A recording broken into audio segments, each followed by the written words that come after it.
So Christine mentioned the Health Minister's Trailblazer Award, and we're really excited that today here with us we've got Sonia Martin, who's a member of the Australian College of Nursing and who was the Health Minister's Trailblazer Award in 2021.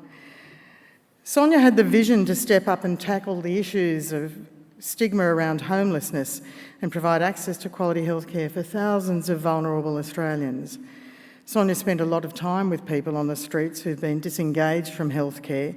She's listened to their stories and heard their worries, and she was struck by the loneliness of people sleeping rough and doing it tough. And this, combined with witnessing hundreds of representations to the emergency department where she held the role of nurse unit manager, she decided she had to do something different for vulnerable Australians. So she made a very courageous decision. She resigned from her permanent public service health sector managerial role, together with Dr. Nova Evans, and they set up an organisation. Very simple beginnings.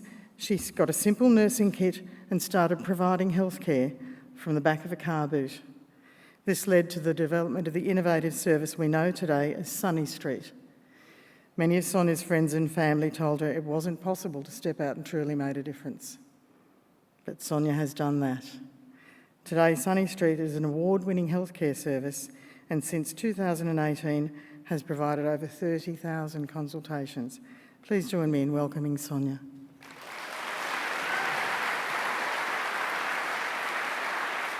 I'm grateful to speak here today and to have been invited by the ACN to share my reflections on the theme of this year's National Nursing Forum, Nursing Leadership Unmasked. Now, this is a topic close to my heart, and actually for the last 12 months, on my whiteboard at work, just above my desk, are the handwritten words, unmasking the professional self. Unmasking the professional self has been quite a journey for me personally, and I'll tell you what, to slowly break down the masks that haven't served me has taken courage, dipping into the good old pool of vulnerability more than once, on most days actually, and it takes a daily handwritten reminder plastered above my work desk on my wall. If you've never met me before, you may be wondering why I'm standing up here and why I'm fortunate enough to tell you a little bit about my journey of courage and leadership, how I unmasked my professional self, why I believe that kindness is a modern-day leadership strategy, and where thermostats fit into your leadership journey. Sounds fun, right? And I think we kind of covered it in my bio, so I'm done. Let's begin with where I truly introduced myself, or formally introduced myself to courage. In 2018, I completely changed my life through one decision and the resultant action. But let's go back a year before. In 2017, I worked as a full-time nurse unit manager in the public health system. My role was to manage the complex discharge coordination team across 5 hospital groups around a range of 110 kilometres between the spaces. During this role, I began to take a particular interest in the people who were representing to local emergency departments. These were the same people my team was still trying to discharge a week or months later due to their complexity, their lack of support in relation to transport, their finances, and a heck of a lot of other barriers. I came to the conclusion that if I could figure out a way to find a solution, it would be of great benefit to the patients, the hospital, and my team, hardworking team. I put a business case together, I love business cases, to the hospital, got knocked back a few times, but anyway, and the local primary health network to allow me to create and fulfil a role to focus specifically on supporting these patients representing in crisis. Fortunately, eventually, the business case was approved. I was quite proud of myself, and I employed a person immediately. Unfortunately, though, over the next 8 months of that position, the data proved that we were making minimal impact. We had linked into nurse navigators, community organisations, and local GP services, but we'd barely closed the gap on these representations. One evening, alongside a friend, I attended a local palliative care fundraiser to support the wonderful work our local palliative care team were doing. With a swift purchase of one ticket, we were promised wine, nibblies and networking, also a movie, so I was completely in. Little did I know that by watching this fundraising movie, I was about to change the trajectory of my career and my life forever. The movie shown was essentially about a palliative care doctor in India who had decided to stop walking past people living in poverty on the streets.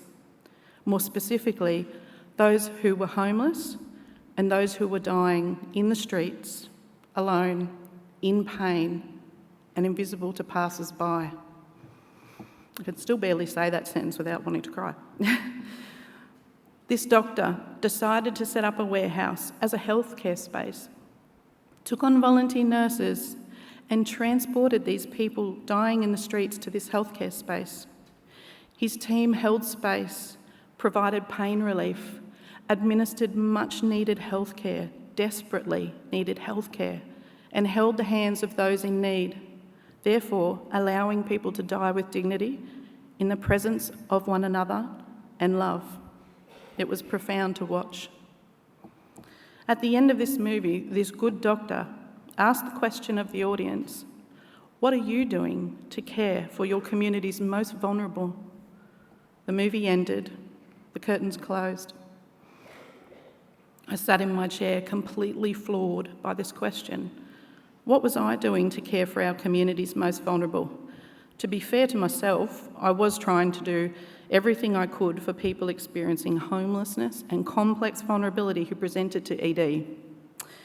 I'd also created a new position to help solve the issue. But, as you know, after 8 months with the new role, we weren't hitting the mark. It was the end of 2017, and I decided to take some time off over Christmas to reconsider things. 10 days later, I returned to work and faced the same issues again. However, I had now made a concrete decision to leave my permanent Queensland Health full-time role. I decided that to make a true impact and to bridge the gap between ED and GP land for vulnerable people, I needed to bravely step into the fray myself. For me, that decision meant jump-starting my personal journey of courageous decision-making. It meant leaning into vulnerability, knowing I was about to release my permanent role, decrease my wage, and change my career. But I needed to back myself on this issue, to truly take a chance in creating an equitable, accessible healthcare alternative for vulnerable Queenslanders. So on the 19th of March 2018, with trembling hands and not being entirely sure that I was doing the right thing, according to my friends and family, I typed up my resignation letter via email as a permanent full-time nurse unit manager in Queensland Health, and I pressed send. I had resigned.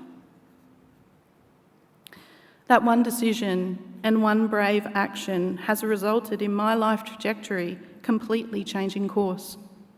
At the time, I didn't fully comprehend the enormity of the change, but I know now with certainty that at any moment, any one of us has the power to change and lead our lives for the better. We are literally one decision away from making that change. Every decision we make causes either a continuation or a deviation from our decided pathways. That's pretty powerful stuff, right? No doubt many of you are in between decisions right now, weighing up the pros and cons, considering the risk, and making sure you have a healthy plan B, unlike I did. If fear is holding you back, it's worth looking into a process called fear setting. It has helped me whenever bravery is required and also when fear raises its head. So, what happened after I resigned in 2018? In the last 4 years, alongside my business partner, I created a mobile health outreach service, thanks Karen, to bridge the gap for vulnerable Australians between ED and GP land. Its name is Sunny Street, and the statewide based service cares for Queenslanders living in poverty, those experiencing homelessness, people in community corrections and post-prison sentencing, sex workers, and those with complex vulnerabilities. Our youngest patient has been 2 weeks old, and our oldest patient has been 86. This service honestly started from the back of my car with some really badly formatted forms, a community nursing kit and a doctor's kit. Today, Sunny Street's a statewide award-winning service. Sunny Street has had over 35,000 conversations and consultations in the last 4 years and continues to change and save lives. But courage doesn't have to be a dramatic action, such as the one I took. It can be the act of showing up in a day or at a meeting, to raise your inner voice for yourself and others, to submit that business case, to advocate for funding, submit your resume, or on days when life feels tough, courage is simply giving yourself permission to be kind to yourself, take it easy, and go as slow as your body and mind require of you. Courage is an act of rebellion, and it's an act of self-love. With every intuitive, courageous decision you make, you choose you, your own values, and therefore intentionally decide how to lead your day, year, or life. Today I'm wearing my Fearless Leader t-shirt. I know you can see it because the spotlight's on me. I don't have PowerPoints, there's not much else to look at. I wanted to share with you why I wore this shirt. Essentially, some of my team call me a fearless leader. It's really lovely. So, whilst it might be certain that I do seem this way from the outside, almost every day, as the founder of Sunny Street, fear sits with me, sidles up against me without consent. Either way, fear is here to stay for all of us. I just try to make courage its best mate. I'd love to shift here and talk about kindness as a modern-day leadership strategy, as I promised. Now, when I began my nursing career journey 30 years ago, leadership philosophies I experienced were basically management strategies. In the early days, although I still have experienced these following outdated leadership traits not so long ago, such as commanding attitudes, power imbalanced infused attitudes, competitiveness, and leading with a distinct air of unapproachability. These are common tools amongst some managers over my last 30 years. As a young nurse, I've had the concept of hierarchy etched into my professional soul. As I've moved through my own leadership career, I've slowly and courageously infused kindness and compassion into my leadership skill set. Kindness is a value I hold close to my heart now and encourage within my teams as an everyday philosophy.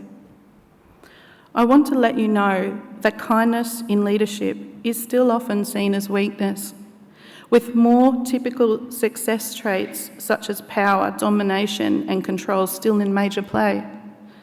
No doubt you've seen it, you've felt it, and you've worked with it.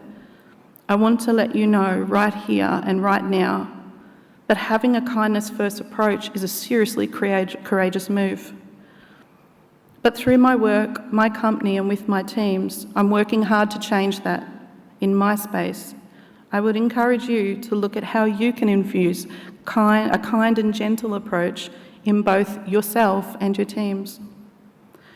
Choosing to be compassionate and kind as a leader in a workplace which typically requires functionality and pace as we know it, means we need to pause, take a check of ourselves, and remove some of the emotional masks that create barriers that we wear day in and day out at work. Some of these emotional masks are called anger and fear, frustration, expectations that we're holding, judgments that we're carrying and placing on others, and feeling like we're not good enough. The list goes on. It takes work, but anything worthwhile does. Throwing away the masks that keep us distant and displaying the more typical success traits is vital for us to move into a space of courageous decision-making, action and kindness. Leading in kindness means working on understanding who you are. It's a tough gig.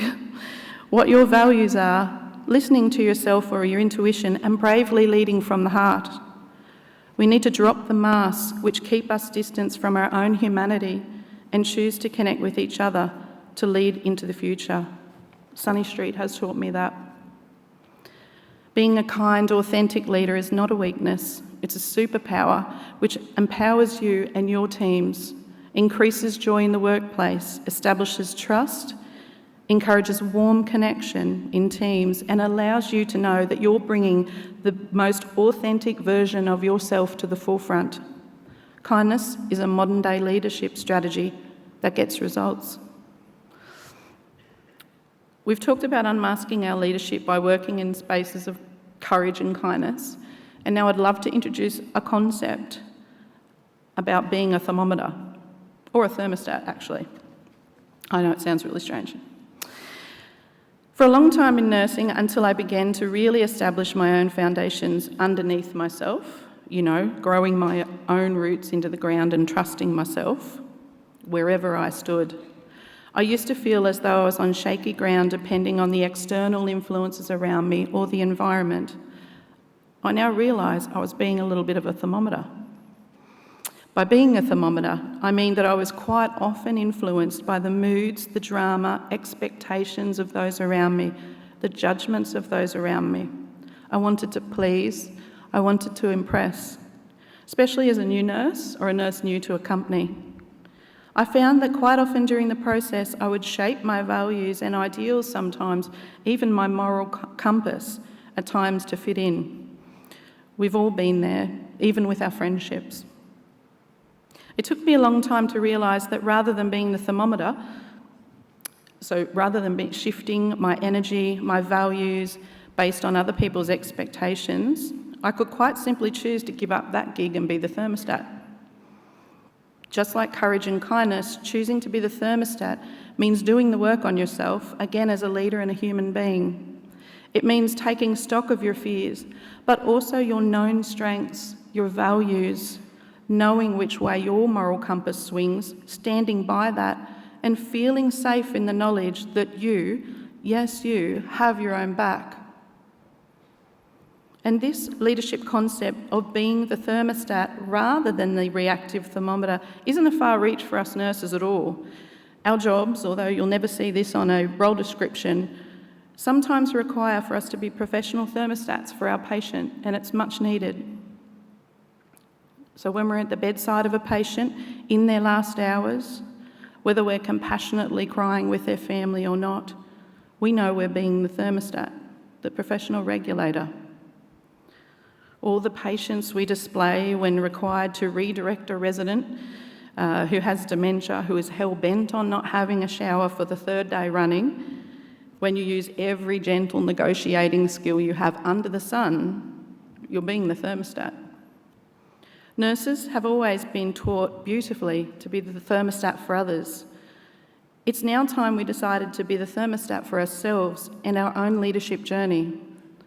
The beautiful side effect of being grounded in self as a leader is that those of us who are still feeling like thermometers at times can find reassurance in the unmasked leaders who are practiced in trusting and knowing where their foundational roots are firmly planted, which is within themselves.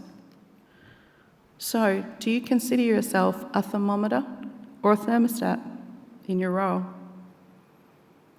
For the next 3 days, challenge yourself to identify one or two of those masks, those barriers that you're holding on to.